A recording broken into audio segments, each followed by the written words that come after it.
Ukrainian air assault forces show footage of new offensive in Russia's Kursk region. Trump says Ukraine has essentially agreed to $500 billion mineral deal, and Ukraine's general staff confirms attack on oil refinery in Russia's Saratov region. That is news next. The defense forces of Ukraine attacked the Russian oil refinery in Russia's Saratov region on the night of the 10th to 11th of February, reported by General Staff of the Armed Forces of Ukraine. Units of the Unmanned Systems Forces of the Armed Forces of Ukraine, Defense Intelligence of Ukraine, and the Special Operations Forces of the Armed Forces of Ukraine, in cooperation with other components of the defense forces, attacked the Saratov oil refinery, which carries out complex oil processing, on the night of 10th to 11th February 2025. About details, this Russian refinery mainly produces petrol, fuel oil, and diesel fuel. In total, it produces more than 20 types of petroleum products. The company is involved in supplying the Russian occupation army. The General Staff of Ukraine confirms the attack. A fire broke out at the facility. The results of the damage are being established. Russian local authorities and public media reported that drones struck an oil refinery in the Saratov region of Russia on the morning of the 10th to 11th of February, causing damage and the fire. The command of the Ukrainian Air Assault Forces has published a video showing new offensive operations by Ukraine's defense forces in Russia's Kursk region in early February, reported by Communications Department of the Air Assault Forces Command on Facebook. In close coordination with support units, combat and logistical forces, paratroopers of the 82nd Separate Air Assault Bukovina Brigade successfully conducted offensive actions in one of the fronts within Russia's Kursk region.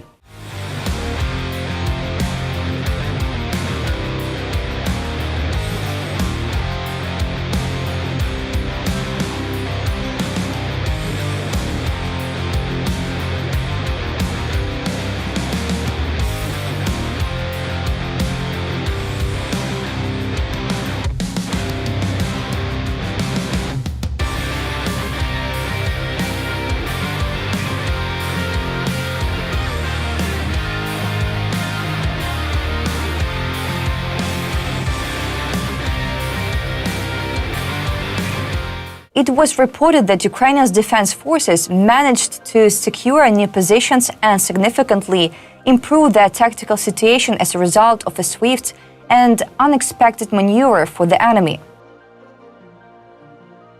The main target of the Russians last night was gas production facilities in Poltava region, reported by Colonel Yuri Ignat, head of the communications office of the Ukrainian Air Force Command in a comment to Ukrainska Pravda. About details, Ignat noted that Russia has repeatedly targeted Ukraine's fuel and energy infrastructure with gas production facilities in Lviv and Ivano-Frankivsk regions previously coming under attack. He explained that defending against such strikes is particularly challenging because the Russians launch a mix of aerial threats, cruise, air-launched and ballistic missiles, along with attack drones. As for the air defense response, Ignat confirmed that some missiles were intercepted and others were disrupted by electronic warfare systems. However, unfortunately, some still reached their targets. The leadership of Russia's penitentiary system removed all restrictions on the use of violence against prisoners of war in the first weeks after the Russian full-scale invasion of Ukraine began. This decision marked the beginning of years of systematic torture of Ukrainian captives in Russia prisons, reported by the Wall Street Journal. About details, the Wall Street Journal noted that Major General Igor Potapenko, the head of St. Petersburg prisons, delivered a direct message to the Special Forces units of the penitentiary service who were assigned to oversee the influx of POWs in March 2022, just weeks after Russia launched its full-scale invasion of Ukraine. Be cruel, don't pity them, Potapenko said. He said that ordinary rules would no longer apply. There would be no restrictions on violence. He also cancelled the requirement to use body cameras to record the actions of prison guards, which is mandatory in other Russian prisons. Similar instructions were given to other units across the country, including in Buryatia, Moscow, Pskov, and other regions. Letters were sent to prison administrations throughout Russia ordering them to clear floors, wings, and even entire prisons. Those meetings set in motion nearly 3 years of relentless and brutal torture of Ukrainian prisoners of war. Guards applied electric shocks to prisoners' genitals until batteries ran out. They beat the prisoners to inflict maximum damage, experimenting to see what type of material would be most painful. They withheld medical treatment to allow gangrene to set in, forcing amputations. Former guards confirmed that Potapenko's order was perceived as a carte blanche for violence. One of the first Ukrainian prisoners of war was Pavlo Afisov, who was captured in Mariupol in the early months of the full-scale war. The 25-year-old was transferred from prison to prison over 2.5 years. He was released in October 2024. Upon arriving at a prison in Russia's Tver region, north of Moscow, guards took him to a medical examination room, ordered him to strip naked, and shocked him multiple times with a stun gun. When it was over, he was told to yell, "Glory to Russia, glory to the special forces," and then ordered to walk to the front of the room, still naked, to sing the Russian and Soviet national anthems. When he said he didn't know the words, the guards beat him again with their fists and batons.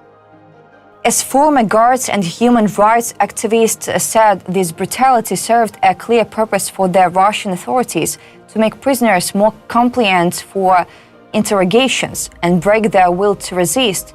The cruelty drained any will or ability to fight again if they're ever swept, said Vladimir Osechkin, head of the Russian Gulago Net human rights organization, who helped Russian penitentiary officers flee the country and testify before the International Criminal Court. US President Donald Trump has stated that Ukraine essentially agreed to allow the US access to mineral extraction on its territory in exchange for aid, reported by the New York Post as reported by European Pravda. Trump claimed that Ukraine had essentially agreed to allow the US access to the extraction of valuable minerals in exchange for military aid, and that he is interested in such an agreement. I told them that I want the equivalent of like $500 billion worth of rare earth minerals, and they've essentially agreed to do that. They have tremendously valuable land in terms of rare earth minerals, in terms of oil and gas, in terms of other things. I want to have our money secured because we're spending hundreds of billions of dollars in Ukraine, Ed. Speaking to Fox News, Trump added that he expects such a deal regardless of how the war and possible negotiations unfold. They may make a deal. They may not make a deal. They may be Russian someday, or they may not be Russian someday. But we're going to have all this money in Ukraine, Ed. And I say, I want it back. Trump also called it stupid to continue assisting Ukraine for free. That's all for today. Thanks for watching this video. Like